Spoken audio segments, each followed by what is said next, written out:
तेजस्वी यादव पूरे चुनाव में कर क्या रहे थे? मेहनत खूब की, इसमें कहीं कोई संदेह नहीं। अगर कोई आज परिणाम उलट जाने से कहे कि तेजस्वी यादव ने मेहनत नहीं की तो मैं कतई स्वीकार नहीं करता हूं। पूरा चुनाव महागठबंधन का अपने कांधे पर अकेले लेकर चले। लेकिन सबसे बड़ी गलती क्या हुई? सबसे बड़ी गलती तेजस्वी यादव से हुई कि वो ड्राइविंग सीट पर रहने के बावजूद ड्राइविंग सीट पर नहीं रह पाए। अब आप इसको उससे मत जोड़ दीजिए कि वो थार चला रहे थे जब राहुल गांधी की राहुल छवि निर्माण यात्रा निकली।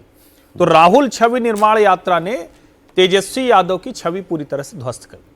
उन 16 दिनों को ठीक करने के लिए उन्होंने अपनी अधिकार यात्रा निकाली। पहले वोट अधिकार यात्रा के नाम से थी, फिर बिहार अधिकार यात्रा। लेकिन जो जनता से मुद्दे कनेक्ट हो रहे थे वो नहीं उठे। जब एम्प्लॉयमेंट का मुद्दा उठाया वो लोगों से कनेक्ट कर रहा था, लेकिन फिर आपने कहा कि हर घर को सरकारी नौकरी कर देंगे, हाथ से बन गया।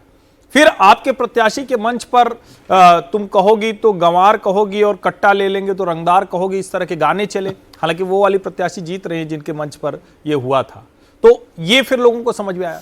फिर प्रधानमंत्री नरेंद्र मोदी ने जंगल राज की याद दिलाई और वो दिखा कि कैसे कांग्रेस का शीर्ष नेतृत्व लालू जी के सामने वो असहाय सा गिरा पड़ा दिख रहा है। ओवरऑल कहें तो जनता को लगा कि ये वो यूथ लीडर के तौर पर तेजस्वी यादव नहीं रह गया है।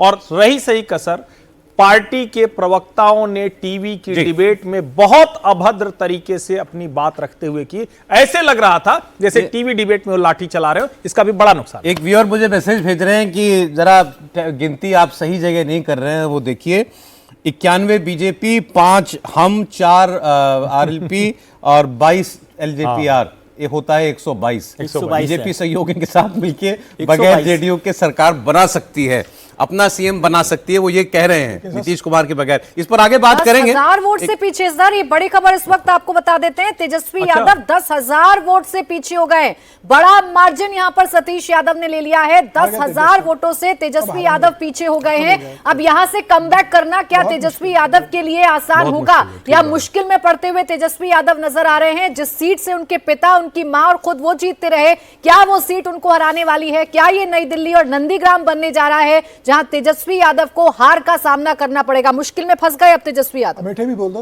अमेठी नहीं, बिल्कुल मुश्किल में हैं। और वो मुश्किल इसलिए है कि सारे जो सुबह से विश्लेषण कर रहे हैं वो सारे फैक्टर्स हमने गिना दिए। एक फैक्टर जिस पर मैं आना चाहता हूं और वो ये है कि हम लोग जब इन राजनीतिक दलों की बात करते हैं तो ये तो माना जाता है कि बीजेपी चुनाव लड़ती है, शिद्दत से लड़ती है, एक प्लान से लड़ती है, नेतृत्व है, दिखाने के लिए, कहने के लिए, करने के लिए योजनाएं हैं, ये सब बीजेपी के पास है और वो आपने देखा वहाँ चुनाव में। हमें लेकिन ये नहीं भूलना चाहिए कि जदयू ने भी अपने आप को मजबूत किया है। और जदयू के जैसे बहुत लोगों ने प्रशांत किशोर की यात्रा की बात की, पद यात्रा की बात की, लेकिन क्या हम ये जानते हैं कि जदयू ने भी नए जो उनके जो ऑफिस बेरर्स थे, नए लोगों को रिक्रूट किया, एक नए तरीके से अपने पार्टी की संरचना को मजबूत किया। सर, इस पर्टिकुलर सीट की मैं बात करूं क्योंकि इस सीट पर जब मैं जा रही थी कवर करने के लिए तो मुझे ढूंढना पड़ा राघोपुर कहाँ है, राघोपुर कहाँ है, राघोपुर कहाँ है, और एग्जैक्ट आपको राघोपुर का एड्रेस नहीं मिला। और यही परेशानी थी वहां के लोगों की। वो कह रहे थे कि हमारे पास तक विकास नहीं पहुंचा है, हमें विकास चाहिए। राघोपुर में अगर विकास पहुंचा तो वो बख्तियारपुर के वाले पुल के मिलने के बनने के बाद पहुंचा। मैं जो बात कर रहा था उसको खत्म कर लूं। 70 कम से कम 70 विधानसभा क्षेत्रों में जदयू की भी पदयात्राएं हुई और उन पदयात्राओं का भी आप प्रभाव वहां देख पाएंगे।